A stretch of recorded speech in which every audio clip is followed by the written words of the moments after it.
Okay, we'll call the meeting back to order. And I have a motion moved by Bev Cutting, seconded by Doug Hutchison. Be it resolved that the Council of the Municipality of West Grey hereby returns to open session of Council at 7 p.m. Any questions, comments on the motion? Call the motion. All those in favor? Any opposed? That's carried. Thank you. Thank you, Mark. I don't believe that there's any matters arising. And Mark, you'll let the minutes show that only those items that we went into closed session are the only items discussed. Public meetings, we have no public meetings this evening. Consent agenda. I have a motion moved by Carol Lawrence, seconded by R. Herget. Be it resolved that items A1 to C1 inclusive contained in Part 1 consent agenda be adopted as printed, and further that authorization be given for actions to be taken as may be necessary to give effect to the recommendations contained therein. Any questions or comments on the consent? Seeing none, I'll call the motion. All those in favor? Any opposed? That's carried. Okay. Then I believe that moves us down. Mark, communications from Mayor and Council. Is there any council members who want to indulge the public of past activities or activities coming up? Carol, Councillor Lawrence. Thank you. I did mention before, but I was invited to Georgian College on October the 5th. Was their 50th birthday.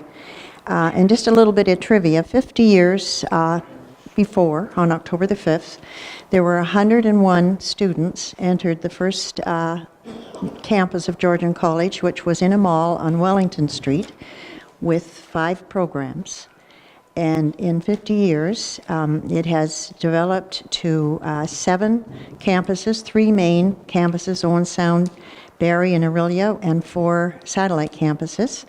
There are over 11,000 students, 125 programs, and there have been 68,000 students graduate with diplomas in that time. So it's we're pretty lucky to have it here in our area, serving our area. And the speaker at the ceremony was Rick Hansen, the man in motion. He was absolutely amazing. If you ever get a chance to hear him, you could hear a pin drop. He spoke for over an hour, but he told us, starting like with the history, he was quite an athlete, and when he was 15, he and his friend were fishing, and they had 6 miles to go home, so they hitchhiked. They were in the back of a pickup truck. The pickup truck rolled. The friend was thrown clear, but the truck rolled onto Rick and crushed his spinal cord, and that's how that all began. So he took us through his fight to get to where he is, and then through his tour, and then where he is today, and that is his foundation, which is bringing the word and trying to make the world accept people with handicaps and accept all of their capabilities, and to make the world accessible for those people. So it was really inspiring to hear him. And I guess you'll report on the Legion Zone meeting. Chance I could comment on that, unless there's any other councillors have other things that they want to report on. Fairly busy in Durham this weekend, this past weekend. OFA, Ontario Federation Grey County, had a dinner and presentation. Very interesting. Usually they have their AGM, but they stepped up this year and decided that they wanted to have a dinner and something a little bigger, and bring in somebody to talk about agriculture and how it affects, and how to get young people more involved in understanding, I guess, the education. So I found it interesting that they had to go all the way to Kansas to find, well, it wasn't Dorothy, but 3 young individuals, beef farmers, raised, fifth generation on a farm in Kansas, Peterson brothers. If you ever get an opportunity, Google that, YouTube, the Peterson brothers. They've done all three of them, sorry, not all three, two of them have graduated from Kansas State. The third one is, the youngest boy is still there. The oldest graduated with a communications major, and that's how they got into this of doing filming, and have done it all themselves, basically with a laptop, and they've taken many songs from Katy Perry to Gangman Style and put it to what farming, according to that. It's hilarious, very funny, but very informative. Found it very interesting, and it brought a lot of interest. There was about somewhere around 350 people sat down, or 300 people anyways, that sat down for dinner at the Durham Arena. That was on Friday night. On Saturday night, our hospital, the Durham Medical Foundation, Hospital Foundation, had their Boots and Bling dinner and fundraiser. The last I heard, they were above $70,000 they raised on the evening. The main thing was there was a $10,000 they were looking for, one specific funding on a piece of equipment at the hospital, and they were wanting to raise $40,000 for that, and they started out from individual donations, and a company that is proposing to do some work stepped forward with a check for $10,000. Sunville Homes, John Welton, gave a contribution of $10,000 to the foundation. So very exciting evening there, and that's why I'm a lovely dinner again, and that's why I'm sitting further back from the table, because on Sunday I had to go to the Legion to the district zone. There's 4 zones that make up District 5 or District 3. Carol, you were there playing. The Durham Girls Drum and Bugle were there. Somewhere around 225 Legion presidents and executive members for the district, and the district meeting was held here. The district, as I said, it's 4 zones. There's about 13 legions per zone. So the 4 of them get together. I do know that the Durham Legion 308 is in Zone C and runs from Hensel, Exeter, across to Waterloo, up through Perth, Wellington, Dufferin County, and right to Tobermory. All the legions were pretty much, I think there was only 2 out of the 52, 54 legions. I think there was only 2 that weren't represented at that, so that was a very good day as well too, and kept things busy. So to put it into perspective, if you want to have something come to the center of the universe, West Grey, you can have it here. That's all I'm going to say about that. I thought I'd get more of a comment from than just a rolling of the eyes of some members of the crowd out there from that comment. Anyways, a lot of good things coming up. And Carol, before the next County Council, I thought you might have wanted to say something about the Newstead Craft Show coming up. Oh, I've reminded her, now she does. Thank you.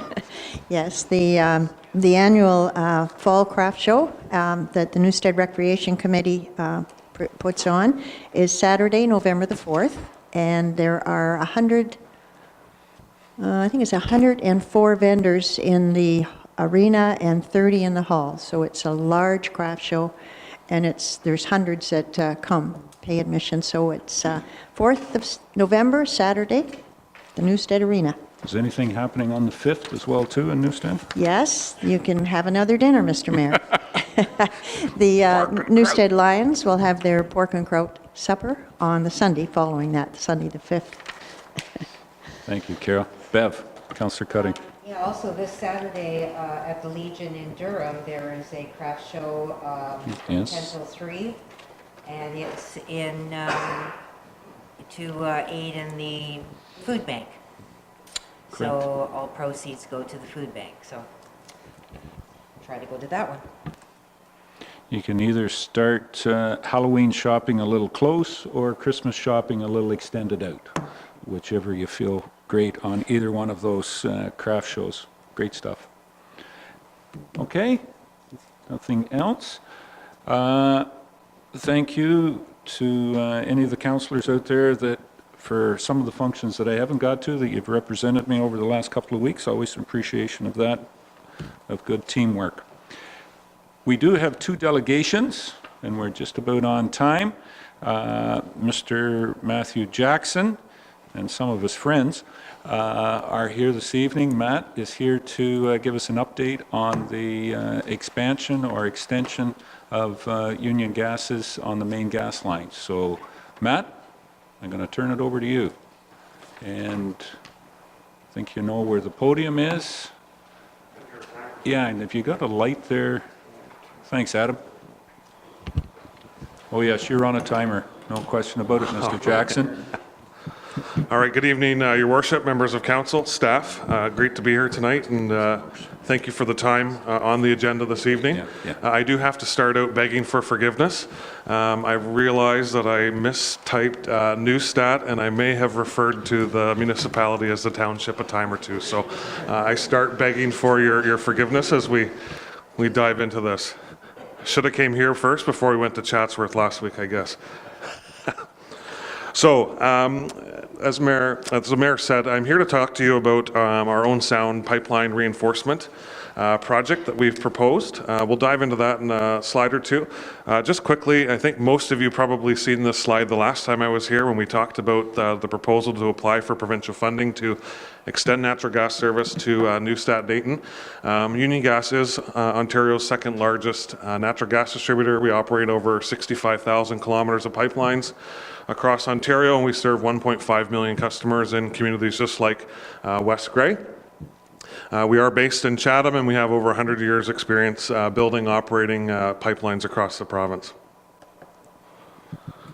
So just a little bit about Union Gas and our involvement with the municipality of West Grey. So we currently serve 1,741 customers through 162 kilometers of pipelines that are in the municipal right-of-ways throughout the municipality. We have, actually before I get too far into this, I jumped the gun and didn't introduce my crew of helpers here. So just as we're talking about the local office of Known Sound, so Jeremy Miller is our local utility service manager. Murray Costello here is the district manager, so Murray oversees the entire district, the Waterloo district. Mark Lawson is one of my colleagues that works in stakeholder relations on our major projects. And George Adams at the end is our manager of pipeline construction. So they're here to help me answer any tough questions at the end of the night. So we do have local offices in Waterloo, Hanover, and Owen Sound, and we serve this area with 12 employees out of those local offices. Last year, so 2016, we paid a little over $152,000 in property taxes to the municipality. So we're unique in the sense that natural gas utilities are the only type of utility that pay property taxes on every meter of pipe we have in the community. So as we grow our system, the tax base and the tax revenue that we pay grows as well. We've been a municipal partner with the municipality, most recently partnering on the application to the Ontario Natural Gas Grant Program. Yeah, I can't believe I missed that with the W. I knew way better than that. Was way off. Yeah, serves me right for going with spell check. Anyways, on that point, we are expecting a decision in the next couple of weeks. So certainly as soon as we have a decision from the provincial grant program, we will be letting the municipality know as soon as we know. So stay tuned for that. We're expecting probably in the next 2 or 3 weeks. And we've been a strong community partner in the sense of providing community grants, training to local first responders, and things like that throughout the community. So why are we here today?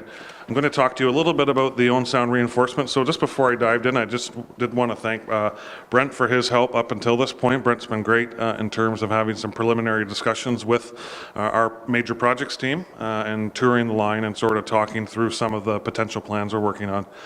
So why are we here? So Union Gas is major transmission system, supplies reliable natural gas to residents, commercial businesses, industrial and agricultural customers throughout the region. So when we refer to the Owen Sound line, that's really the transmission system that runs from our Don Trafalgar system down south of here, all the way up sort of along the Highway 6 corridor on an easement up, and that serves the Owen Sound area, Wyerton, Sawville Beach, Southampton, Port Elgin, all the way over as far as Collingwood.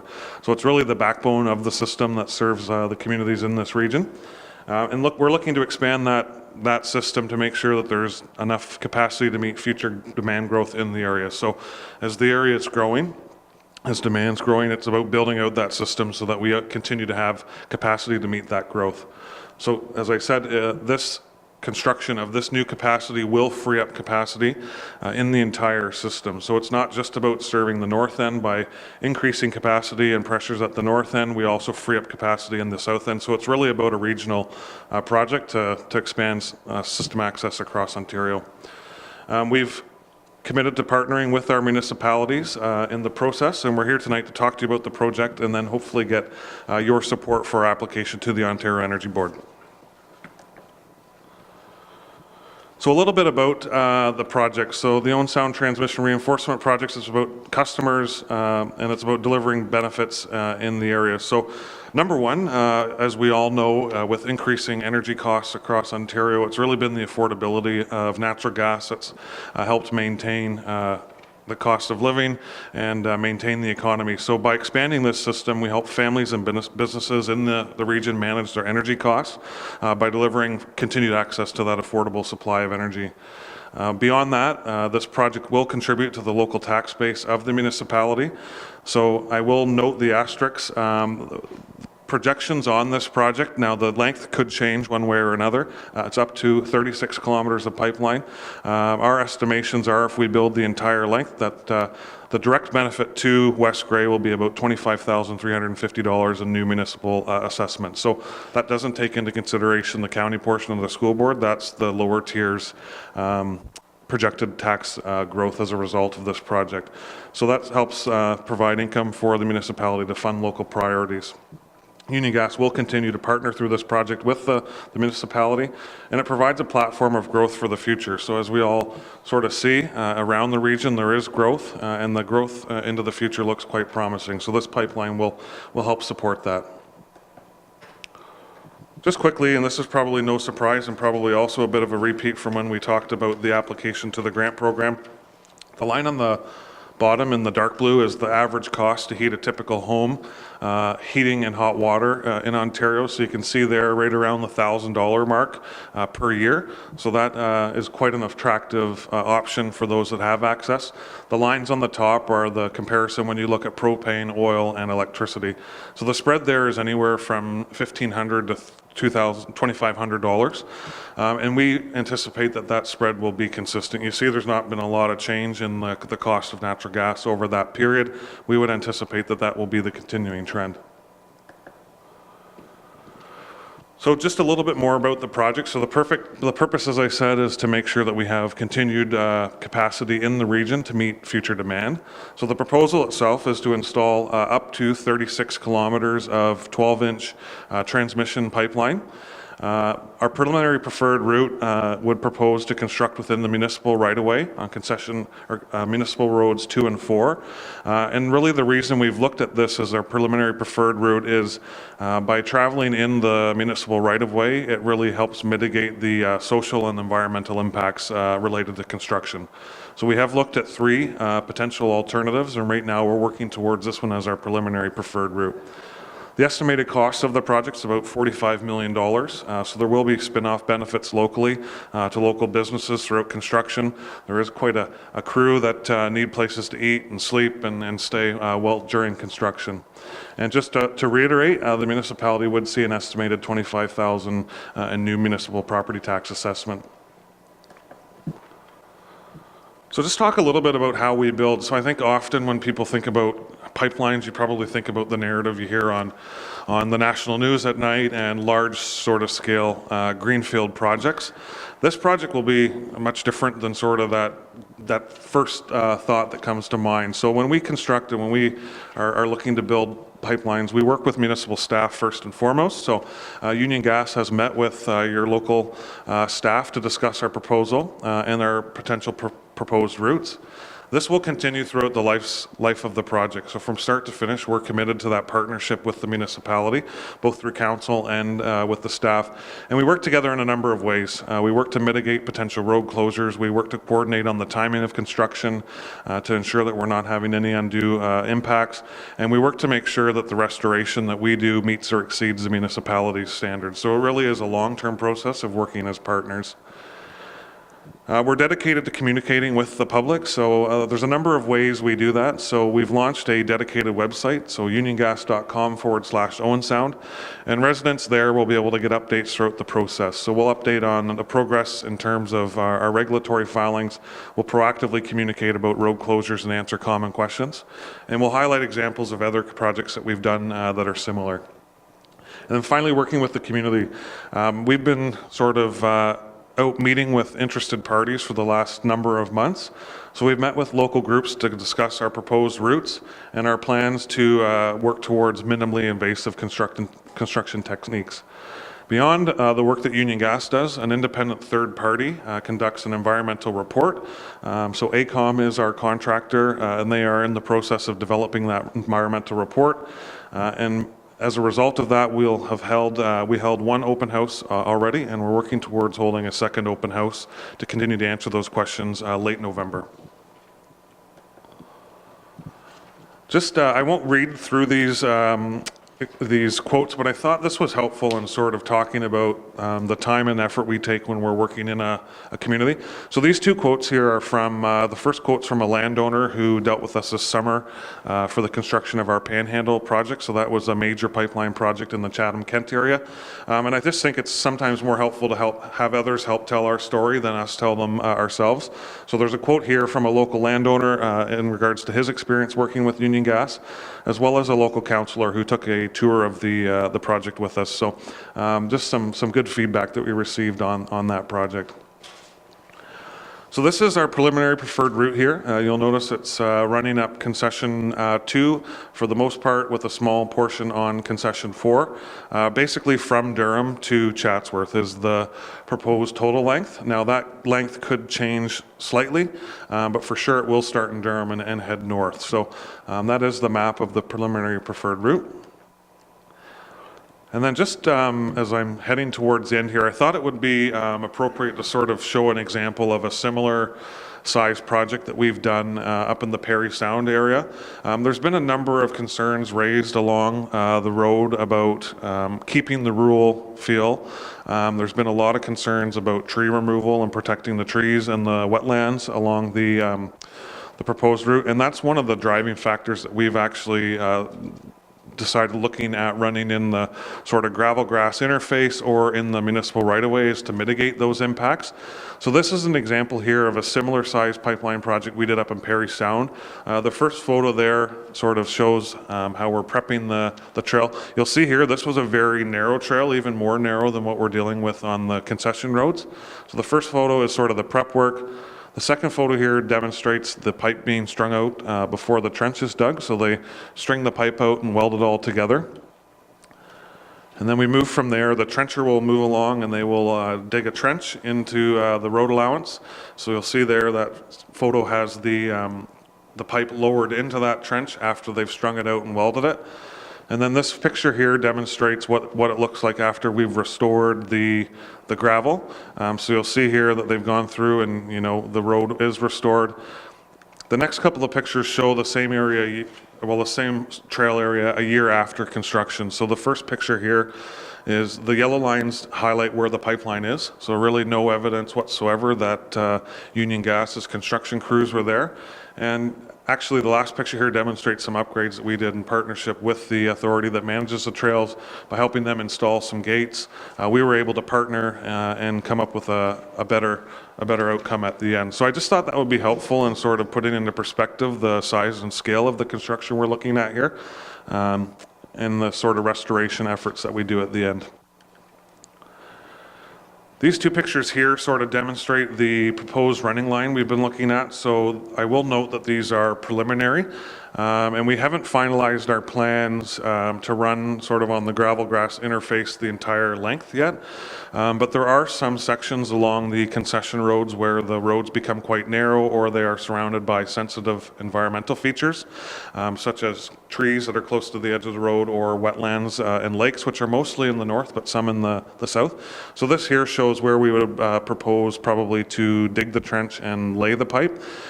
This is in the north end, these two pictures here, but I thought that would give you a good sense of some of the areas or the sort of running line we're looking at in some of those more sensitive areas. So the question we often get is, why don't you go up Highway 6? Why isn't that your preferred route?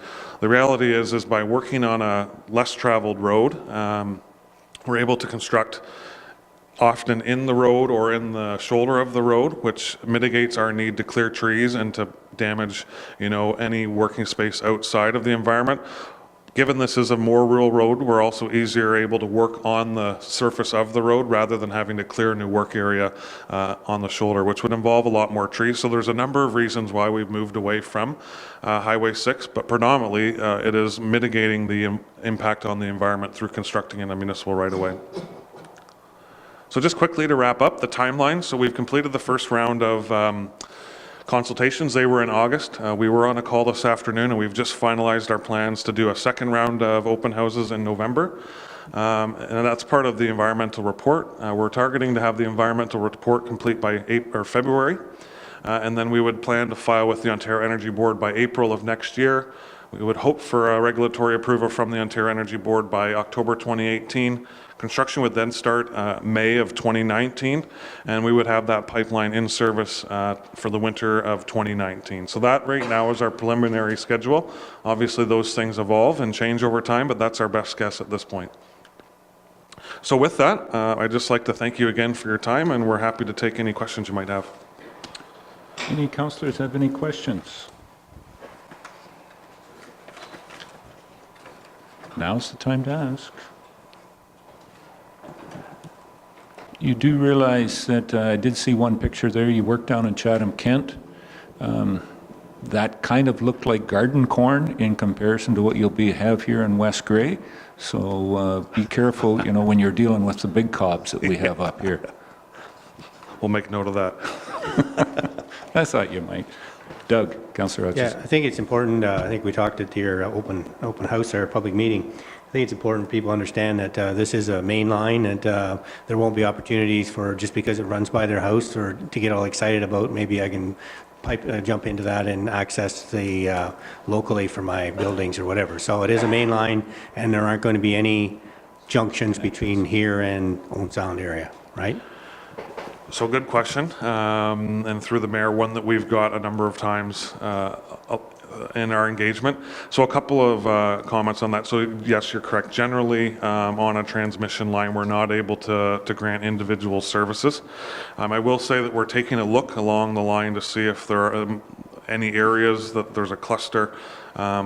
It's not likely that that'll be economic, but we are committed to at least taking a look to that, so that if there are any areas that it is economically viable, that we do try and do that in partnership with the project. It's tough, obviously, in those more rural areas to build the infrastructure to get to the rural houses. So we will be out talking to the homeowners along the road. So our plan in the next couple of weeks is to actually go door to door and deliver a first edition of the newsletter that we would plan to deliver throughout the process, and talk and make sure that we answer those questions one-on-one with people so that they understand why. I know sometimes it doesn't make a lot of sense if there's a line up the road. How come I can't tie into it? But there are good rational reasons for that. So we will be out doing that door-to-door canvassing of the community in the next couple of weeks to make sure that we're answering those questions. And we are committed to at least making sure we're taking a look so that we don't overlook any of those areas that may be, but as I said, it's tough. Okay, thanks, Doug. Any other questions on this? Rebecca? Councillor Hurd. Just curious, you were up to Chatsworth a week ago or so, and did you obtain their support for this application? So another good question. So we have had detailed discussions with staff in Chatsworth, and there's a great deal of support for sort of where we're heading. The motion was deferred.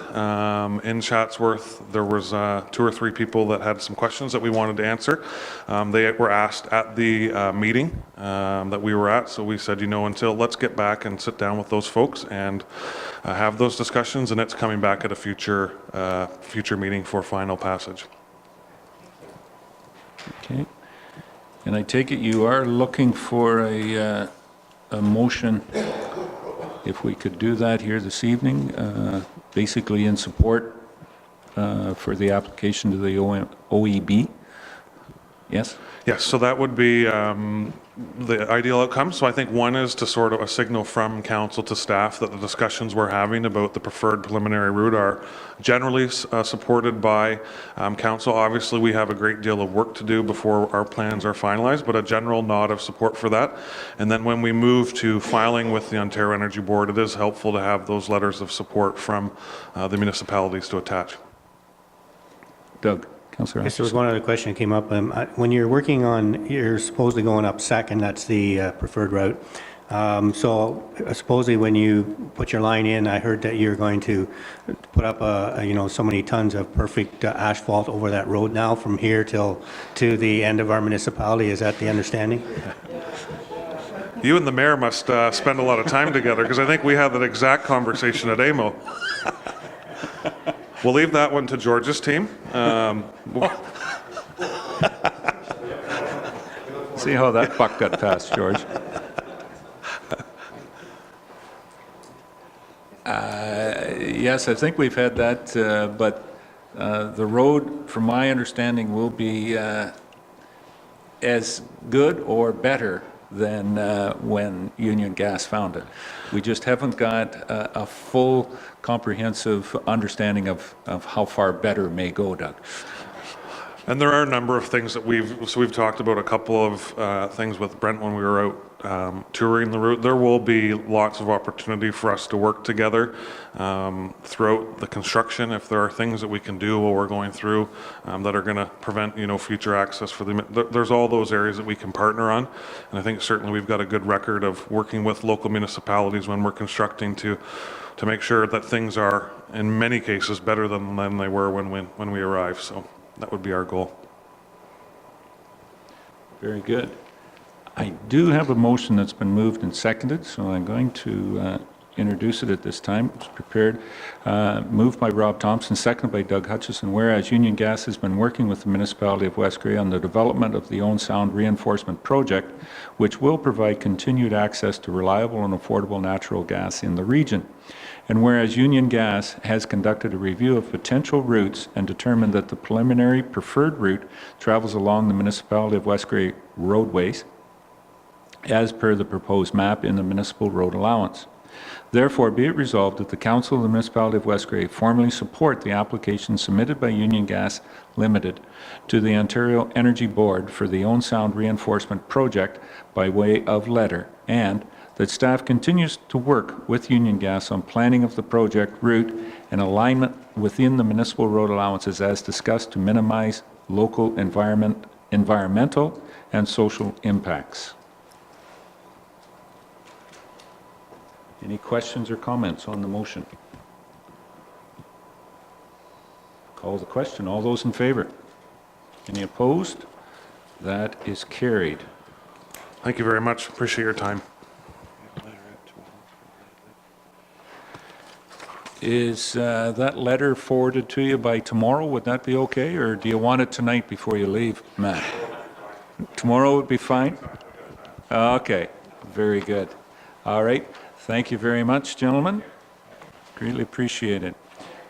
Our second delegation, who needs no introduction to a council chambers, as he's sat in a few, but maybe needs some introduction into the West Grey chambers. Is this the first time that you've been here, Mr. Harrison? Or? Ah, things haven't changed much then with you or there's a few.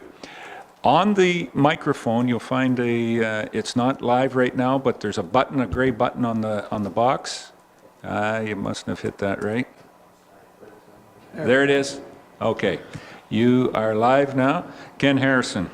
Ken? Thank you, Council, and good evening. My name is Ken Harrison, and we reside at 633-439 Grey Highlands, but it is on the town line. My concern is a safety concern. The speeding on that said road and vehicles traveling at a high rate of speed, and no police patrolling that road. We don't see anybody. Like, it's shared by the OPP and West Grey, I know, but maybe one thinks the other one's doing it, but I don't see anybody. And we're there quite a bit. Sit out in the evenings on our deck and watch them zoom by. There are some poor sight lines on this road, and in your proposal there I handed out a 25 petition, 25 people signed a petition on that road, and I'd also like to add that some of it does not, they're all concerned about the speed and the policing. The poor sight lines are right at Stoddard Hall Hill. If you've seen one there, they have to come right up on top of the hill to make the turn to go down Kinross Street in Priceville. There are sight lines at Saugeen, at the river. This side, the street is Saugeen Street, is it? No. Yeah, Saugeen Street. Another poor sight line. I went out this morning just to refresh my memory and look at these, and a gentleman come up behind me and passed me on the hill. He couldn't see nothing, but I was very disturbed. The ridge over the Saugeen is very narrow.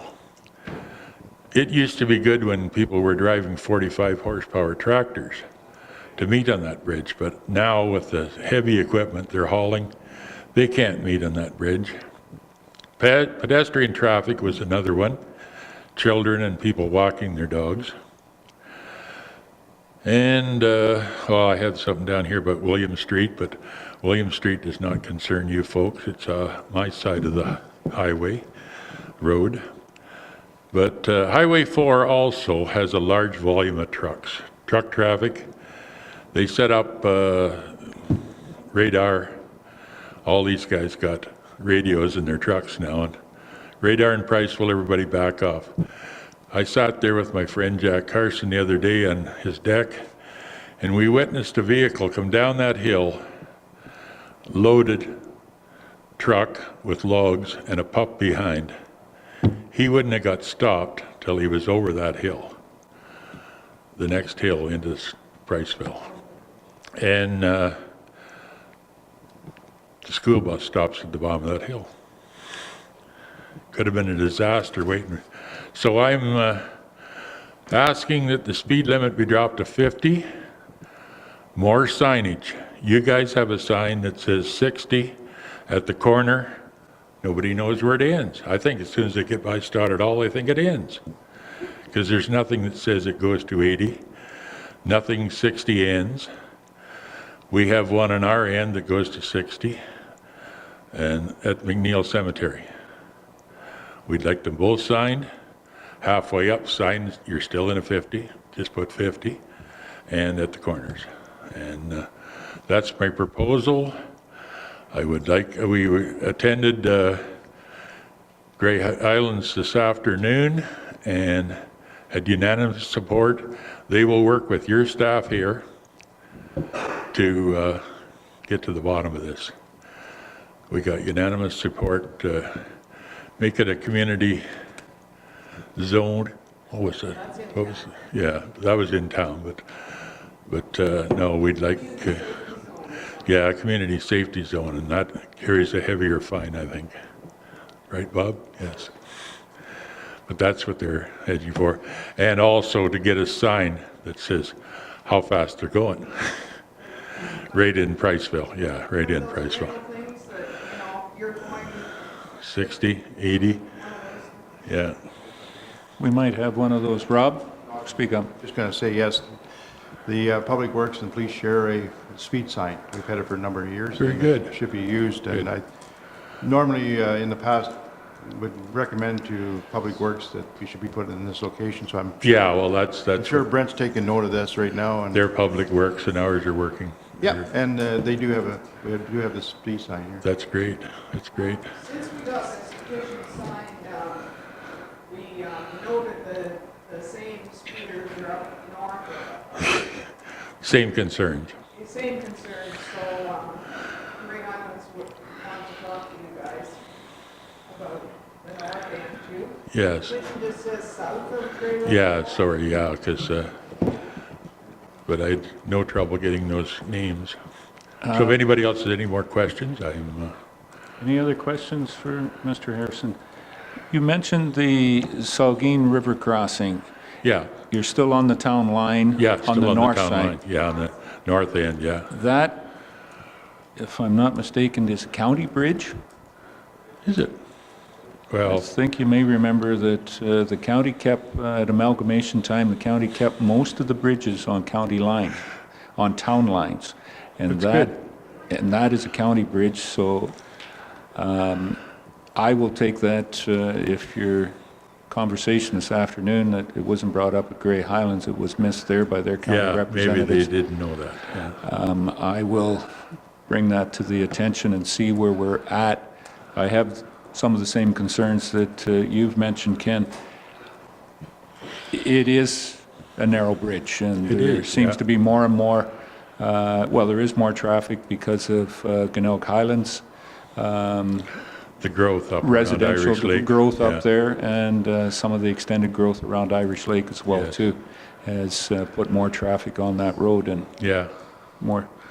Now, there's a couple in West Grey that are ahead of that one, fully in West Grey, that are ahead of that one on the capital list, but not the extension of County Road 9.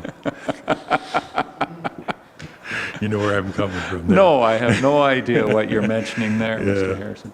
Anyways, we jest, none are, all are important, and we'll investigate that. Bev, we had a police services board meeting, and we'll probably Bring that I'll up. bring it to the attention of the chief The new chief, yes. on some increased, whether it's increased patrol or radar, and I guess just for everybody to know, I don't know whether everybody knows, Ken said that he lives on the Grey Highlands side, but basically we share Stoddard Hall, and I think if you're not the closest, you're the second closest resident to Stoddard Hall. Second closest. And just between Stoddard Hall and the McNeil Cemetery, there is where Ken and Katie had built their new house. So I will do that with the police chief, have some conversation with him, and work with, of course, Grey Highlands being OPP, seeing what we can put there. I think Brent, Mr. Thompson has said that we maybe could get a speed sign out there. I know we have had it at Irish Lake on a few Yes, occasions from yeah, coming in the back some way. concern there. So we'll see how we get it done there. And Councillor Hutchison, Doug, comment?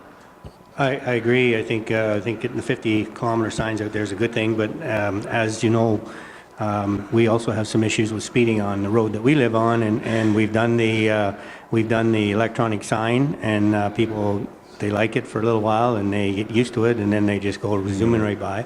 So I think the secret really is enforcement, and I think our chief is pretty positive about doing things like that. So hopefully he'll put some people out there, but again, it needs to be continually enforced. Otherwise, people don't do it. So I agree. I think hopefully we can make some changes. And 50 will make it a little more leverageable for TAC. Yeah, and if you can't reduce it to 50, then, it's enforced, and 60 is okay. It's not, Some of the sightline issues might take just a little bit more budgeting process. As you know, we don't want this to become a county line type project, Mr. Harrison, but we... I know what that leads to. I'll leave it at that. But we will, Brent has a 10-year capital forecast and some, but maybe this is just more of working with Grey Highlands on Yeah. some spot improvements on those. I do know that coming into or out of, it's usually going into Stoddard Hall as you come off of 4 and come up the hill and turn in there. Got to be right on top of the hill before you turn. Exactly, and that left-hand turn's Don't cut not the fun. corner. Just had a thought on that. Why wouldn't we look at putting a three-way stop there? That would slow people down. Well, that would be four-way. No, If you had a three-way stop there, then people coming up the hill wouldn't have to worry about speeders coming over that hill heading north. yeah.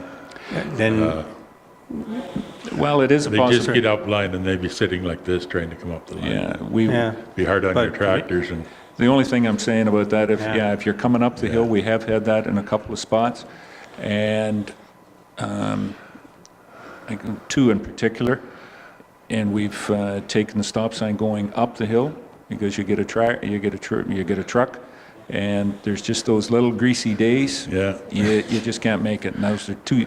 You've got a stop sign going on to 4.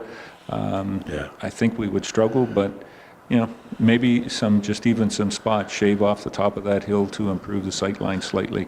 Well, I guess the only thing I can commit to you, Ken, and I'm probably speaking and Brent's going, don't talk anymore, but we will take a look at it and see, if there, on that sight line improvement, what improvements we can make. But the bridge to the north side, that's a county, so we'll talk to them about that and get the police onto it and get their recommendations on the speeding. But in the meantime, Work with Grey Highlands. we'll work with Grey Highlands on those 2 projects, or 3 projects, and we, because of our own municipal police force, we can bring it to their attention now that you've brought it to ours. Okay.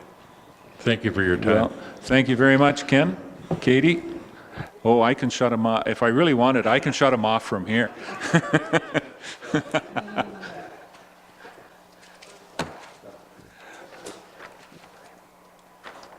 Okay. It's an open public meeting. You can stay as long as you want. I know that this may not be as exciting as some other municipal government functions that you've been to.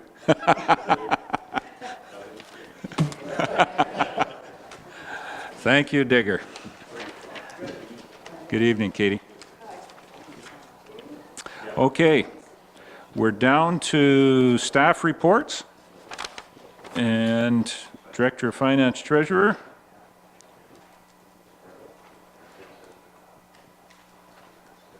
He's had some issues. Goes back to that card he had years ago on his neck. Okay, Carrie, and your first one is the vouchers. I'm going to introduce the motion and then ask if there's any questions. I have a motion moved by Bev Cutting, seconded by R. Herget. Be it resolved that the Director of Finance Treasurer be authorized to pay the accounts presented as voucher number 19, 2017 to the Municipality of West Grey in the amount of $578,077.12. Any questions, comments? Doug, start with you. just have a Councillor couple of Hutchison. questions, Carrie. Page 52, page 5 on your report, there was a sewer backup legal cost. So I presume that means someone had some issues with their sewers and we ended up with some costs involved. Yeah, that has to do with an insurance claim, I believe, and that'll be part of the deductible. So the sewage, the problem was our problem and then it affected a homeowner?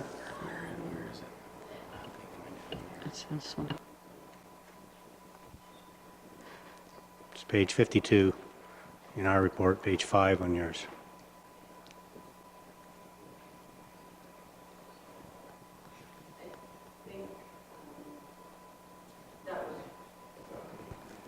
Yeah, it was one from back in 2015. It was an ongoing insurance claim that, without, yeah. And it was finally settled. Okay.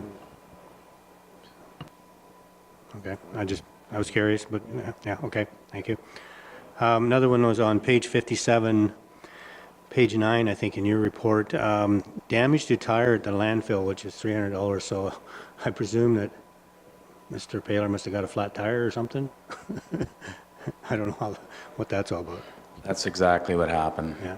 His truck, he struck something in while he was at work, and I asked him to go get an estimate for the repair work. Councillor Hutchinson, so Okay, I see. I felt that we owed him a tire. Okay.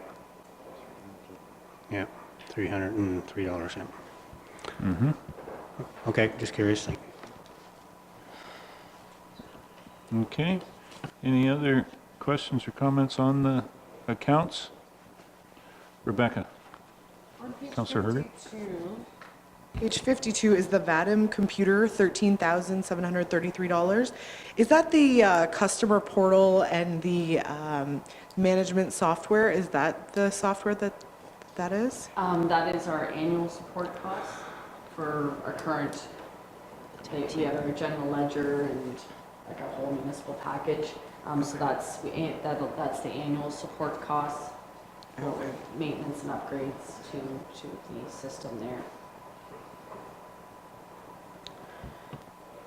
Okay, just noting that the license plate renewals, are they all due this month? Is that all of them? Okay, good. Yep. And I have a question about when do we receive money from the sale of the recyclables? I haven't seen that one yet. Not sure if I'm in the right month, or when do we receive the money on that? We get that every month, but you won't find that on these accounts payable. We get Accounts check. receivable. Yeah, we get an electronic transfer from them every month. Oh, okay. Very good. Okay. Any other questions or comments? Rebecca? I do have one Sure. further. The Go fire ahead. chief clothing allowance, is that $200 per employee? That'll be for work boots? Yes. Yeah, So 200 for outdoor public works and, So this one in particular was the fire chief. Just curious, Well, we've asked them to walk on hot coals in bare feet, but no. Doesn't have that talent. What we, think, and I think it's part of that workforce, the outside workers safety- have a if boot you- allowance and a they need safety boot safety allowance, boots when they're out. and the fire If chief. he goes into a factory to do an inspection, he'll have to have Yeah. safety shoes on in order to go in and do that absolutely, inspection. absolutely. Is that capped at $200 though? Okay, so Yes. this says $256.39? Unless be it's too fire harsh. boots, unless it's, is that, what page were you on, Rebecca? Yes, page 63. Just to see the vendor. Maybe $200 doesn't cover a new pair of boots anymore, you know what I mean? Maybe it We is still only have 250. the max. We do have a now. limit though, right? Yeah, 60. Yeah, for the outdoor workers.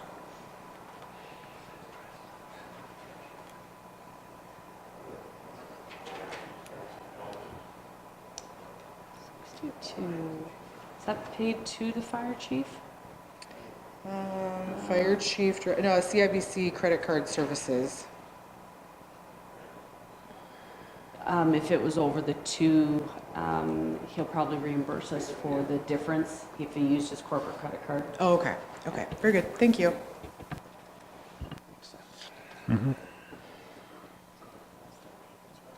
Okay, anything else? There's no other questions on the accounts, then I will call the question. All those in favor? Any opposed? That's carried.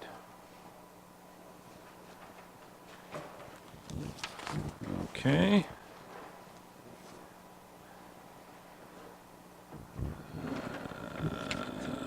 Back here, then there's the Coca-Cola agreement, I believe, Carrie, is your next one?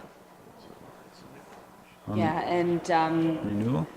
based on some comments or some further inquiries with Councillor Lawrence, there's some items that we wanted to check.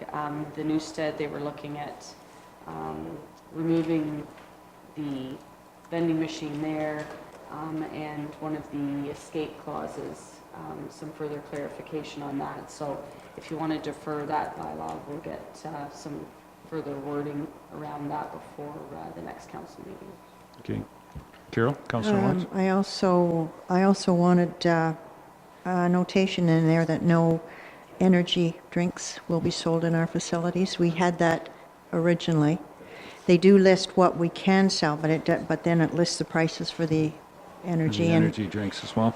even after we had that in, it did show up one time in our vending machines, so we had to have it removed. So, Very good. yeah, if we could. So we won't be introducing that bylaw. We'll make some of those adjustments. The contract is renewal at, And no, it's on November the 9th? November 9th, Okay. so we have time to get it And for the are next are one. we looking at a 5-year contract, or do we have to? It's a long time. The last one was 3 years.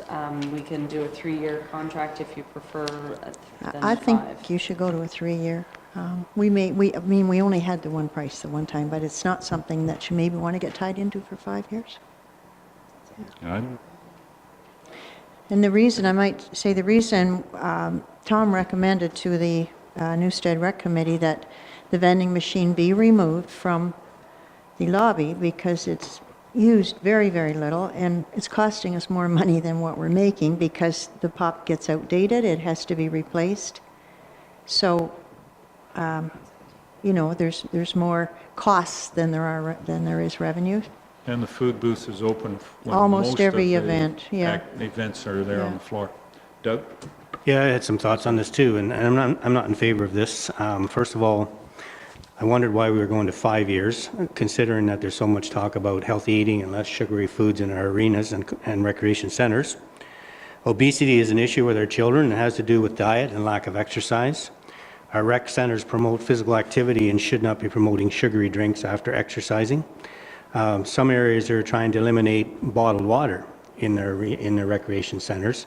And I don't have a problem with bottled water, but there are some trying to promote filling stations instead of selling bottled waters. I know that's a push out there. So my question is, what are our sales now? Like today I went over there, we have 2 machines running in the Durham arena. Talked to one of the employees and they weren't sure if they even pay for their electricity that they use. I think they have, I'm not sure about energy drinks, but I know they have sports drinks in them. They have pop in them, which we really don't need. My question is, do people even use these machines? So I'd like to know what our sales are, because we get $1,000, was my understanding, that's per arena? $1,000 per arena, or $1,000 total? Yeah. Okay, then there's an incentive for the more we sell. So my thoughts are, are they doing anything for us, or are they just eating up more electricity? They can, if they really want pop, they could probably go to the food booth and buy it if they really needed it, or they can bring it from home.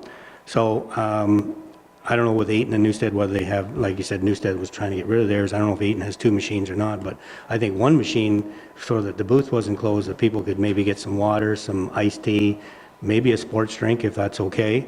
But as far as the pop, I don't see any reason why we even need it in there.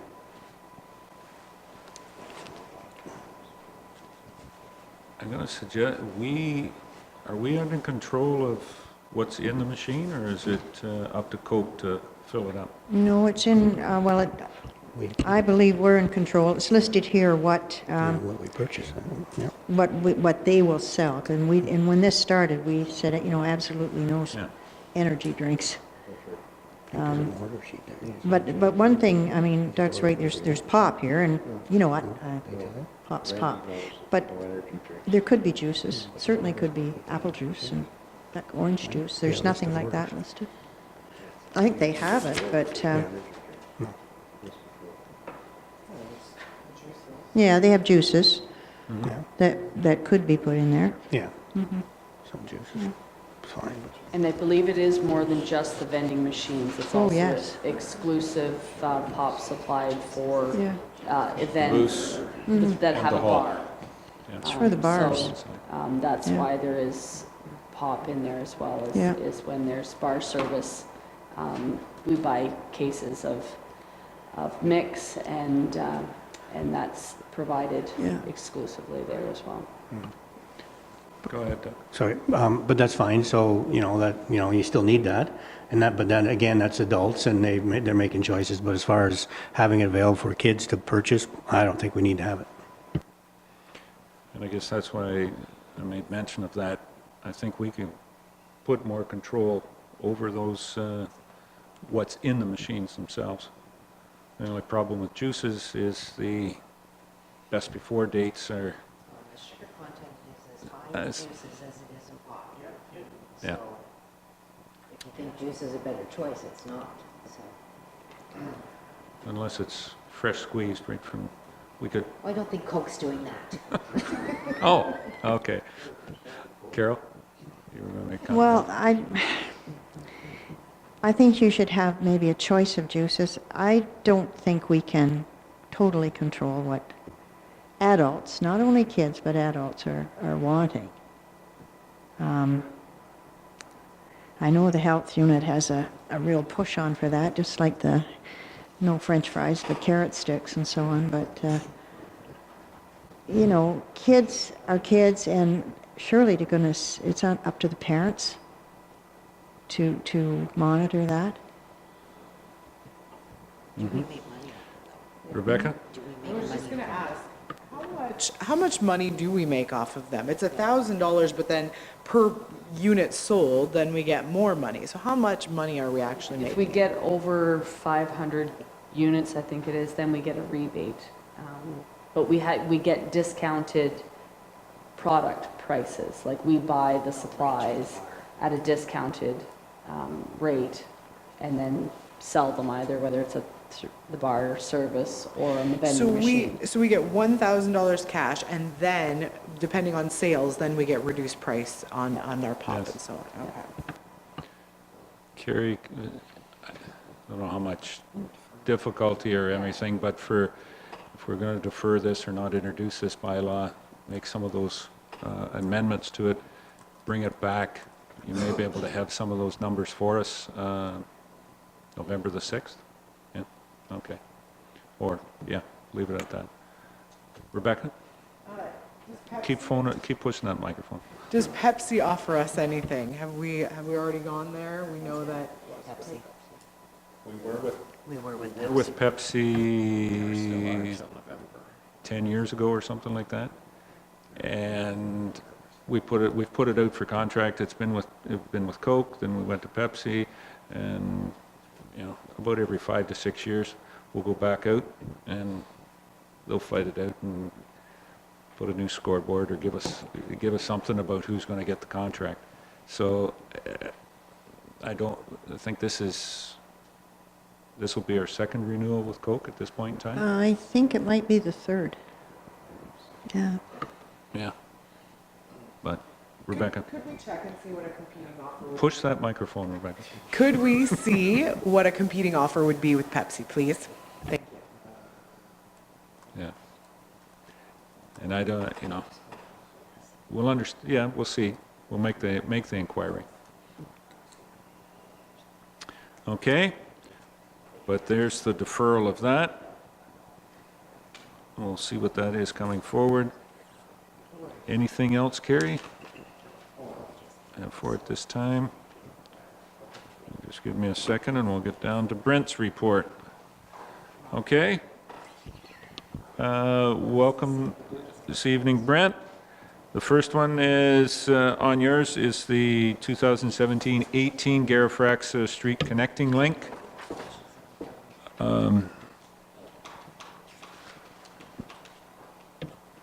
Used to be with MTO, and now it's IMOS has the contract to be doing that work. And I believe you're recommending that we re-enter into that project? Yes, Your Worship.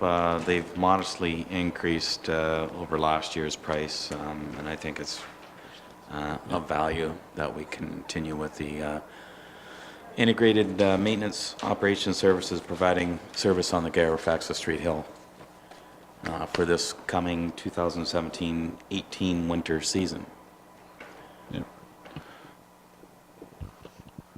And it certainly always has been a concern about the 24-hour, and they offer that 24-hour service on the face of that Garifraxa Hill. Number of us have seen trucks sitting there spinning their tires, even with that in years gone by. We don't want to see it again. Doug? Is that cost, Brent, based on winter conditions? Like if we have a bad winter versus a more open winter, does that price fluctuate or no? It has been based on what they value on the number of hours over the past, I've only been here a year and a bit, but the previous number of years that IMOS have conducted the maintenance, I think they've reviewed it and determined materials, It's a flat rate. number of hours of service, and a typical winter call-out. I've been told by Mr. Smart, who's the manager of operations for IMOS, that typically, more often than not, that they're out more than what has been estimated. They're not coming back after us for additional billing. They want to work with us, and and I feel it's a valid price for given the 24 hours of service that they are providing on that street, or sorry, Hill. especially the hill. Yeah. So it's, from my understanding, it's a flat rate.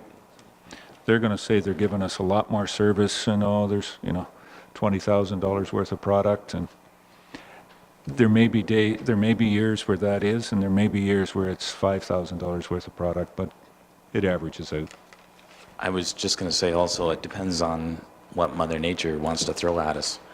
They may win some years, and some years Yep. they're gonna Mother lose. Nature could really throw a, it's up to her to decide how she wants to treat us this year. So I think it's, like I said, a fair price. Okay. Rebecca? Councillor Herget. I was curious, why did this company not tender back to us? Did they give any information about that? Remember, right, we sought this company out to perform the same work as they had done last year? No, this company is currently doing all the winter maintenance work throughout Ontario. All former provincial highways are now covered through, sorry. DBI. Let me Yeah. clarify. I They do a apologize. lot, but they don't do all of it. Sorry. They do a lot of the provincial highways. They look after Highway 6 north and south of Durham here, and because Garifraxa Street is connecting link to the service that they provide north and south of Durham, it's basically an automatic that they would look after that service for us on Garifraxa Street, even though it's under our jurisdiction. Okay. I think the biggest thing there, I guess, could we tender it out? Yeah. But what you're still going to have is IMOS coming to the edge of Durham, lifting the plow, driving up over the hill, and dropping it as they go out. And I don't know, who would be able to compete with just that small of a project, or this is very beneficial. I think I can say one thing. The former director, Ken Gould, a question was asked years and years ago, and Ken went and asked a couple of local contractors, and they weren't willing to bid on it because they said, to dedicate a truck and dedicate it 24 hours and the liability and everything of that nature, and because it's just the connecting link, you're looking at, we'd be 3 times the price. And not just the way it is, because it's just that short, and of the liability of being a 24-hour provincial highway. So it seems like a bit, a fair bit of money, but it's a good deal. And it's the efficiencies of Brent. I could just offer some clarification, Councillor Herder. There is a maintenance depot just right here that IMOS, or Miller's, sorry, Yeah, give your directions. You're in Public Works? Oh, just up the road, that facilitates the maintenance. So it'd be very hard for another company to have sand and salt delivered. Just the economies and the efficiencies wouldn't be realized, engaging a private contractor to facilitate that service. So, and they've been pretty good to us. Okay. Anything else, Brent? No other reports? this Nothing time, Your further? Worship. Okay, thank you. That brings us down to bylaws then. Those were the two bylaws. Okay. And I may have something under new business as well. Oh, great. Okay, we have three bylaws. The first one is... The first one's deferred. Oh, I'm sorry. And the first one, we had three on the agenda. The first one was deferred on the agreement with Coca-Cola. Second one is the one we've just talked about with Director of Infrastructure. I have a motion moved by Doug Hutchison, seconded by Rob Thompson. Be it resolved that bylaw number 97, 2017, being a bylaw to enter into a winter maintenance services agreement between the Municipality of West Grey and Integrated Maintenance and Operation Services, Inc., IMOS, be now read a first, second, and third time, passed and numbered, and that the said bylaw be signed by the mayor and the clerk, sealed with the seal of the corporation, and be engrossed in the bylaw book.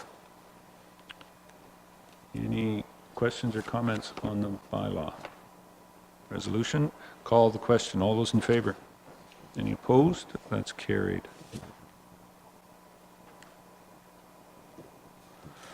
Here, Mark. Bylaw number 8, bylaw number 8. Bylaw 98 is a confirming bylaw, moved by R. Hergert, seconded by Bev Cutting.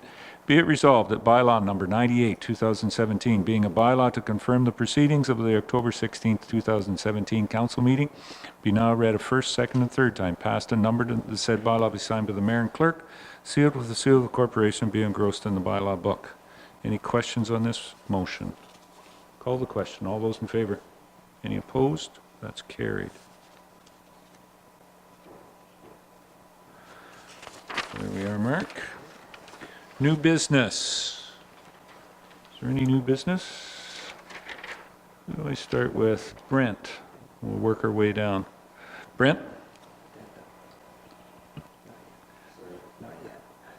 You're not on. You have an addendum, apparently. New business. Mark? I do have a few items. The first one is a request to amend the committee's appointment bylaw. So it would be bylaw 99 of 2017.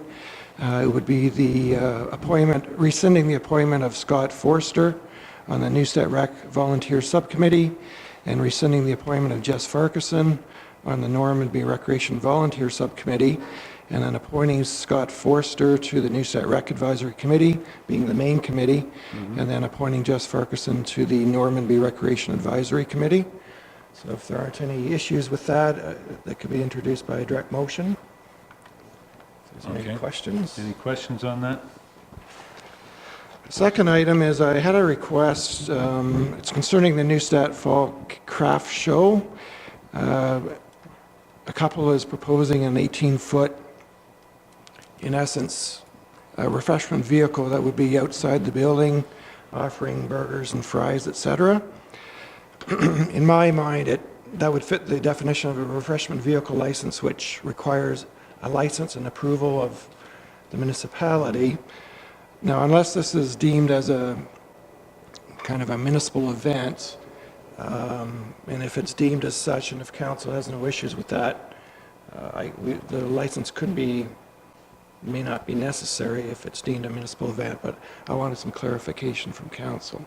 I wasn't sure if that refreshment vehicle might be perceived or received not very well from perhaps inside vendors that might be offering the same services. I'm not sure.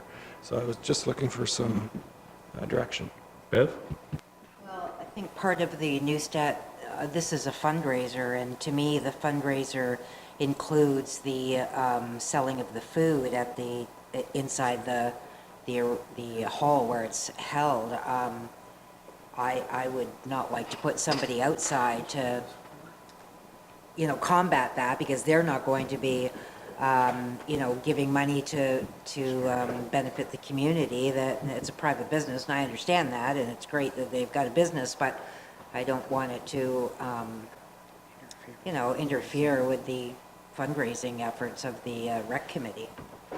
But that Yeah, puts the on the them. email did say that they would require hydro connection, they'd be willing to pay an entry fee, but it doesn't indicate the amount. But if that's the case, if you want to make sure that the vendors inside the craft show are, Yep. Councillor Lawrence, Carol? Well, I certainly wouldn't want to see that, nor do I think the rec committee would be very happy with it, because we do have two groups that provide food that pay for a booth and hydro. And it just doesn't kind of fit the venue there. Well, I guess, the question is, if they had come to the craft and said, we want to pay for a booth area and hydro. No, I don't think they would have been accepted, because there already are two. And Okay, we yeah, we don't allow, a number of selling the same thing, whether it's books or jewelry or food. Yep. And I Yeah. think that's where it should be left. Bev? And maybe that's how it should be approached if they want to do the spring show, is that they go to the rec committee and put it past them as to whether they would get a booth, and let them decide. They're the ones that run the show. It's got nothing, if that showed up all of a sudden, it was endorsed by the municipality of West Gray, I can see it being a real issue. So they should go through the rec committee, the right person, see if they can allow to have a booth, and Yeah. go that way. Rob? I'd like that to be included for the Durham Rec Committee too, because two events coming up here this fall, so I think should be all rec committees within West Gray. Yeah, at the one-day functions type of thing, or whether it's 2-day for these, it should go to the committee, not to, we're not running it. They've rented the hall, and how they want to coordinate it. Thank you. Okay, good with that, Mark? yeah, What that's else? great. I'll check with Tom Cullerton and Randy Murray, make sure they've been vetted through the committees then, to make sure they're approved. Lastly, the Rural Ontario Municipal Association, or ROMA's 2018 Annual Conference is coming up in January 21st to January 23rd. And I have got an email from Ministry of Municipal Affairs indicating that they are taking municipal delegation requests, forms, or will be accepting submissions, with the deadline being November 2nd. So if council has any idea of delegations they wish to request at Roma, we are a little short-staffed, so I would perhaps ask council to be a little discretionary in the number of delegations they may wish to include or submit. And you said November the 2nd is the deadline? So I think put on our thinking caps, and it might be something for the October 30th Committee of the Whole, that we could make those if there's something. Okay? Any other new business? That's it for me. Okay, thank you, Mark. I have one thing, kind of time sensitive, and this, maybe I'm looking at the two representatives from the library board. I did have a conversation over the weekend with one of the Bruce County elected officials, sits on the Bruce County Library Board. At our budget, and previously we had some discussion about library service in Elmwood, and whether it, how that could be delivered, and 75%, 50%, 42%, I'm not sure what the percentage is, of the library usage is from Bruce County.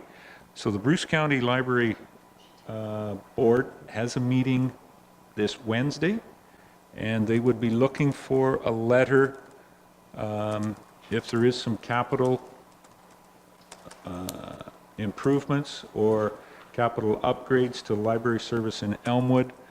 They'll need something for their meeting on Wednesday, or maybe somebody can get a delegation. I don't know whether they would accept delegations to their library board meeting in Bruce County at this late of a date, but it was something when I was talking to them. They would need something formal, and I don't know whether it comes from council or comes from the library board, but they'll need something there to digest if they're going to put something or help us with capital. I don't believe in the conversation that they would consider or even look at it of having operational money for library service in Elmwood, but understanding the geographic oddity of Elmwood, they would look for a request, or they're looking for a request from West Grey on capital funding. This Wednesday is their meeting, yes. Now, we're going to have a letter out to Union Gas tomorrow morning by 9 o'clock, so this shouldn't be any problem for the library. What do I ask for? We established the library. We don't know what's. Well, What's for what? Like, Doug, Yeah, that's fine, but what are we asking for? Are we talking about a mobile unit? Are we talking about a building? Or what are we talking? We haven't decided.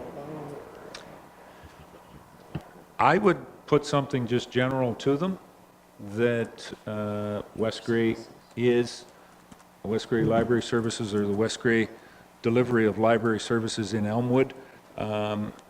We are looking at some type of a capital investment, and could and would the Bruce County Library partner with us on the capital investment of that? Yeah, then maybe we might have an answer of how much. Because we've certainly seen, yeah, as you've said, Doug, there was two different options out there that the library is looking at right now, as a kind of a locker or key lock system, and or an improvement on the capital infrastructure. Rebecca? See that microphone? Very new at this, and there is such short time in which to pull together a library board meeting to entertain the conversation in full. What would be the best course of action? Probably the best course of action would be, the best course would be to have a formal library board meeting and, get an idea of what they're doing. But under the time frames, I think it'd be best for the municipality, West Grey, to send that letter off, just that we are looking, and would Bruce County consider partnering in 2018 with West Grey on the delivery of capital upgrades, on the delivery of library services in Elmwood. Bev? So could we direct staff to do that? Yes? In short mode, yeah, so So we don't who do need a we- motion, we just need to direct staff to. Print that letter up. Carrie's not here. She left, Give it so Carrie. Carrie. Yeah, Carrie can do it. You're just lucky, Brent. No, we've seen your, Can't type it with you. yeah. He's going to say that he can't. Mark, I think you've been in on the conversation. I think at this point in time, it would be just, something generic. Just stating that. I'm not even certain, whether it needs to be a letter as much as an email. Carol? Well, I just want to say I think it's appropriate that it comes from the municipality, because the library board would not be having anything to do with the capital. Yeah, purchase Right. of the building. We, as the landlord, would be responsible. So I believe it's proper that it does come from the municipality to see if there's any interest.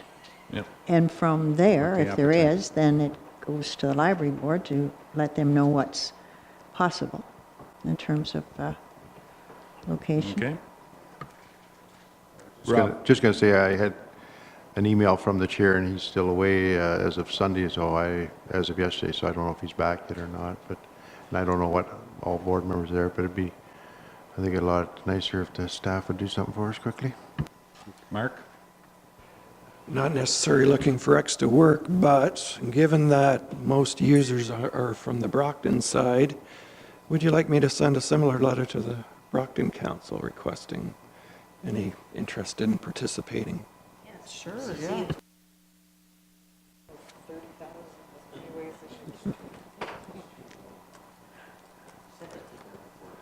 About 2-1 from Bruce County side, from Brockton side. Nothing ventured, nothing gained. Yeah, and, you know, we'll see. Yeah. To look up that contacts over there. Okay, so that's good, just to find with directing. Mark, take that responsibility on. Okay. Any other new business? Oh, you're Yeah, addendum.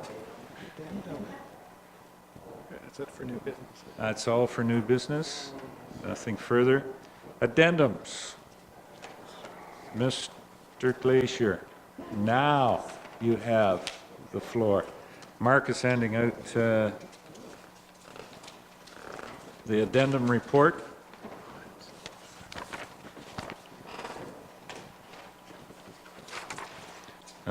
From Brent, our director is looking for engineering. And these closed late on Friday, so Brent wasn't able to get it on our agenda, and it is in Actually, Your front of us Worship, there. they closed Thursday, but regardless, it took me a few days to scrutinize the documents received. Actually, very, very, very well executed. I congratulated, I made a personal phone call to each and every one of them, thanking them for their efforts, because it was a fairly extensive amount of work put into them, and I felt it was only respectful that I thanked each and every one of them for submitting a proposal, regardless. As I said, I missed a word, and I apologize. After careful review of the proposals, actually that's the word I forgot to say. GSS Engineering provide the best overall proposal rating. And it was a scoring system that I used, and it was just the lack of one particular element that I thought was very important in the bid proposal was the experience level of the staff that were going to be dedicated to the field. The WSP, in my opinion, were very, very weak in that, and I don't want to get into the specifics of it, but I just feel it's very important with a project of the scope and magnitude that we're about to undertake. I wanted comfort level, and West Grey needed to have comfort level to know that the project would move along and be carefully scrutinized by a very experienced inspector, and that's the reason why I chose GSS. For that simple reason only. It was just the fact that they have senior inspectors that have many, many dedicated years or many years service in that background field, and WSP were weak in that aspect. And other than that, you know, I just for the extra money, it would be just a burden off my shoulders knowing that it's going to be well looked after. So that's my reasoning for picking GSS for that. So Councillor Thompson has asked me who WSP is. Former Genevar, former Henderson Padden. GSS is former Henderson Padden when Genevar took over.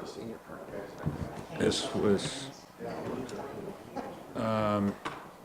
BM Ross is a large company, and this would be out of BM Ross are out of Mount Forest Detachment. Mount Forest is where they have their yeah. office, one of their offices. Cobite, oh, that's right, it's another Henderson Padden, couple of engineers. WSP Well, they were firm WSP in Hanover and they that left. went off on their own. But they're out of Hanover now.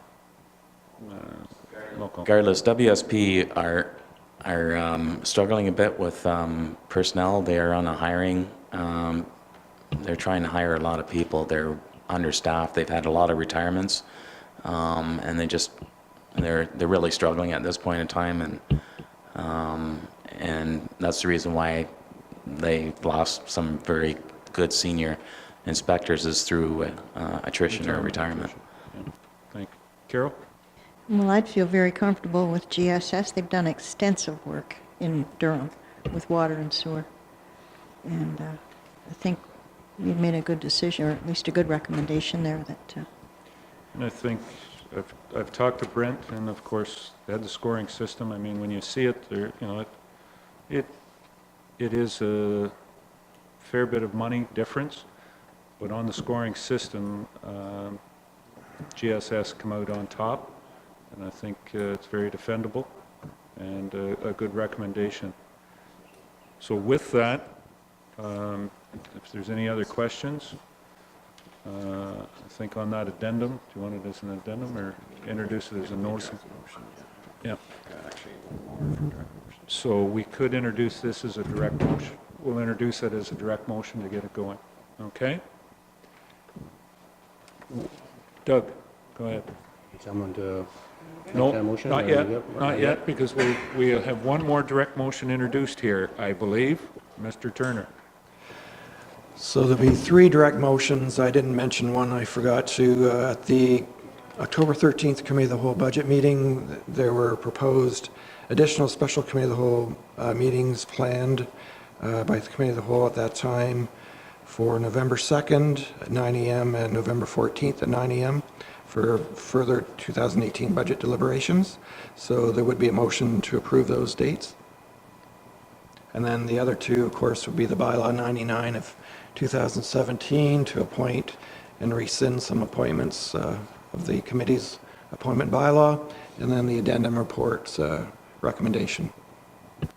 On that, okay. So those are the 3 direct motions. I'll need a 2/3 majority of council to introduce those 3 motions. All those in favor of introducing? Any opposed? Well, I declare that we have the 2/3. Mark, I'll ask you to hand those out to get a mover and seconder on the 3 motions. Would you 2 quit arguing about what's going sideways down there?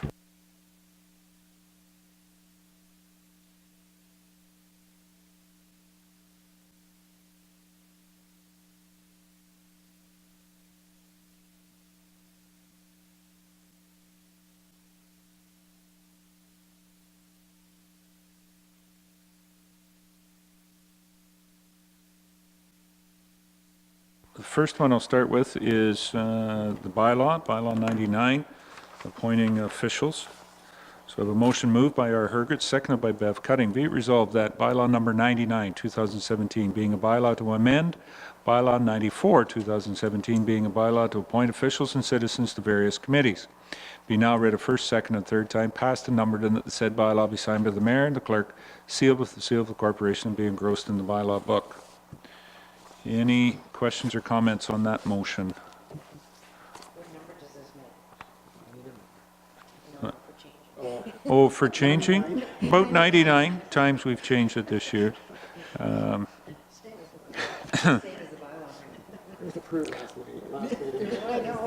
Okay. Now that we've got that clarification, I'll call the question. All those in favor? Any opposed? That's carried. I do believe we have it as standing bylaw on each agenda as we go moving forward.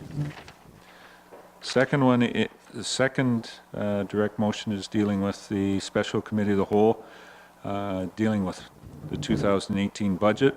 I have a motion moved by Rob Thompson, seconded by Doug Hutchison. Be it resolved that the Council of the Municipality of West Grey hereby approves holding Special Committee of the Whole 2018 budget meetings on November 2nd, 2017, 9 a.m., and on November 14th, 2017, 9 a.m. at the West Grey Municipal Office. Any questions or comments on this motion? Call the question. All those in favor? Any opposed? That's carried. Okay. And the last direct motion is on the awarding the RFP for detailed design services for construction. I have a motion moved by Carol Lawrence, seconded by Bev Cutting. Be it resolved that the Council of the Municipality of West Grey hereby awards RFP WG 1726 for detailed design services relating to the Bruce Street and Lambton Street project. Carol, I think the way the motion is, it's just relating to the Bruce Street and Lambton Street. Should be project, or you'll allow me to put that in there? 2, GSS Engineering Consultants Limited. Any questions or comments on this motion? Call the question. All those in favor? Any opposed? That's carried. Thank you. I don't believe we have any other. That's it for direct motions, Mark.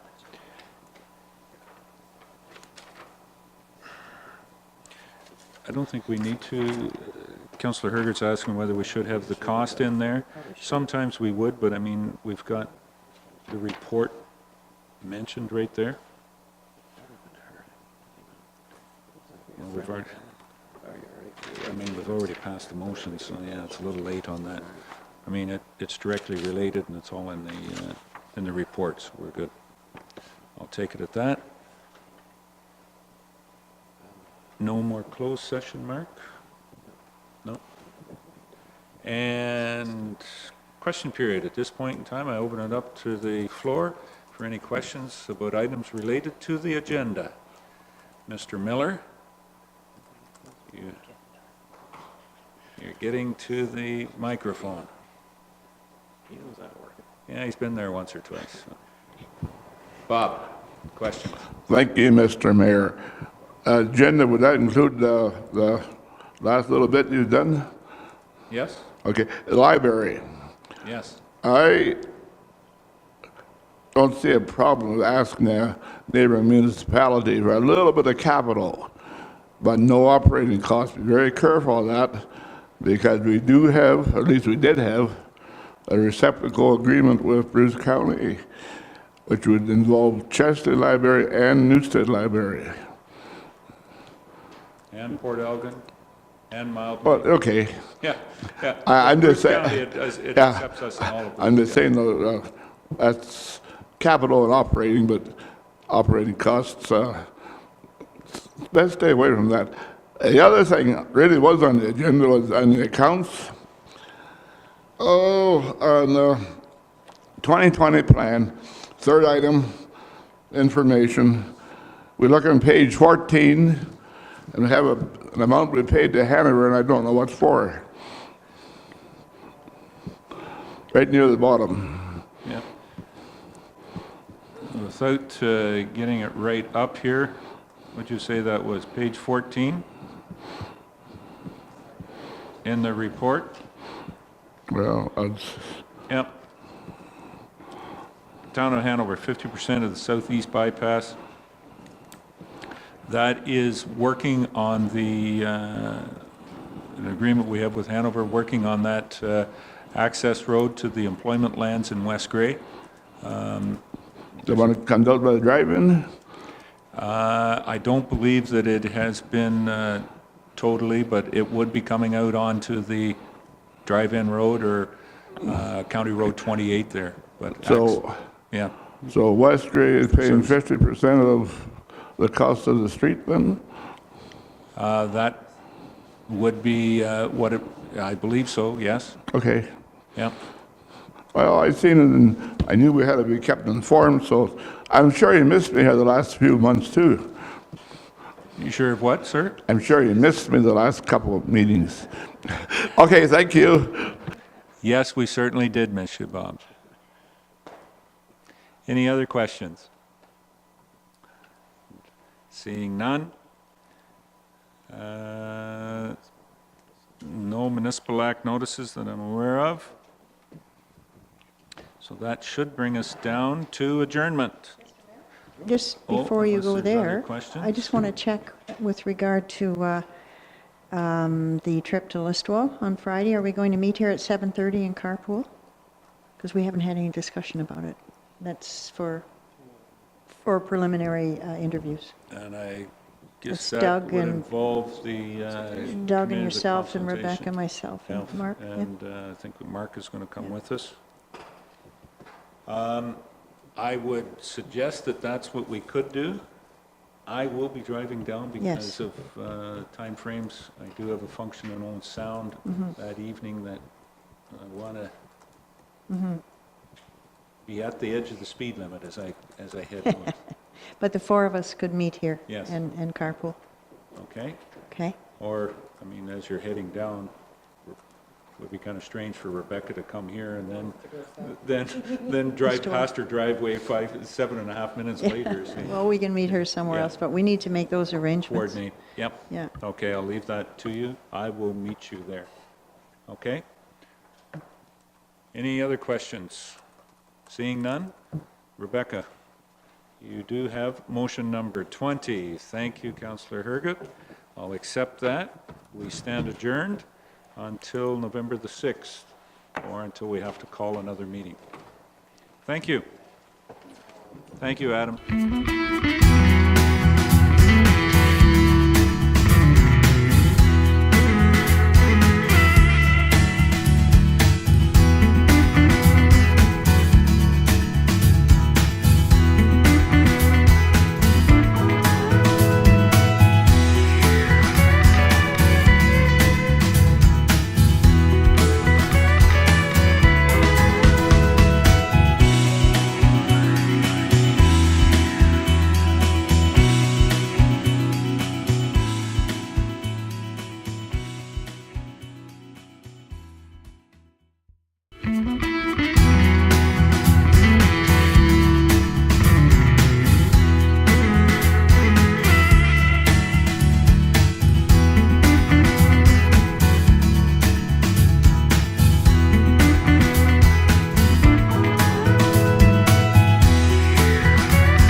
Thank you.